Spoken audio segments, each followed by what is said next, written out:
Nehemiah तुरंत ये दुर्दशा के बात में सुनते सुनते वो उपवास और प्रार्थना में चले गए। हालेलुया। नेहमिया क्या करने चले गए? उपवास और प्रार्थना शुरू कर लिया। Praise Lord. वो बैठकर रोने लगा, उनको बहुत दुख लगा, उनको बड़ा फीलिंग हो गया। क्यों? मैंने शुरुआत में कहा उसका जिंदगी सुरक्षित है, उसका परिवार ठीक है, उसके परिवार में कोई दिक्कत नहीं, उसके बाल बच्चे ठीक है, उसका गवर्नमेंट जॉब है।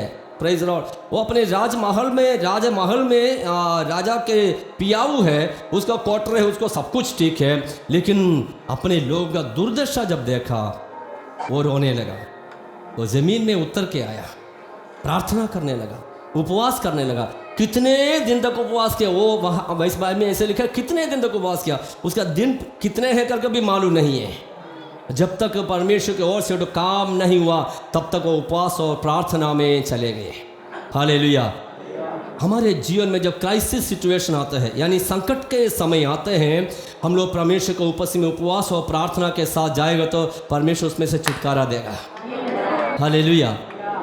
हमारे संकट का समय है, तकलीफ के समय है, परेशानी का समय है, अपने लोगों के लिए तो रास्ता नहीं निकल रहा है, शहरपना टूटा हुआ है। जब तक राजा आज्ञा नहीं देंगे, उसका साधन सामग्रियां नहीं मिलेंगे, वहाँ पर काम करने का परमिशन नहीं मिलेंगे, वहाँ पर काम नहीं कर पाएगा। इसलिए नेहमिया बहुत दुख के साथ वहाँ पर बैठ गया। हालेलुया।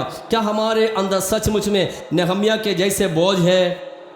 क्या मैं यदि ठीक हूँ तो मेरा परिवार ठीक हो, मेरा सब कुछ यदि ठीक हो, हम ठीक है, मुझे दूसरों के साथ कोई लेन देन नहीं है।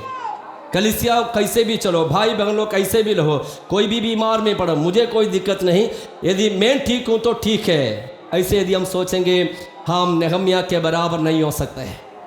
लेकिन हम सोचते हैं कोई विश्वासी, कोई भाई, कोई प्रभु का सेवक है, जीवन में तकलीफ है, परेशानी है, देश का दुर्दशा, हमारा भी देश में कई प्रकार के दुर्दशा है, कई प्रकार के तकलीफें हैं। इन सारे बातों को देख के प्रार्थना और उपवास करने के लिए जब हम तैयार हो जाएंगे, हम भी नेहमिया के बराबर परमेश्वर को ऊपर से आशीषों को प्राप्त करेंगे। हालेलुया।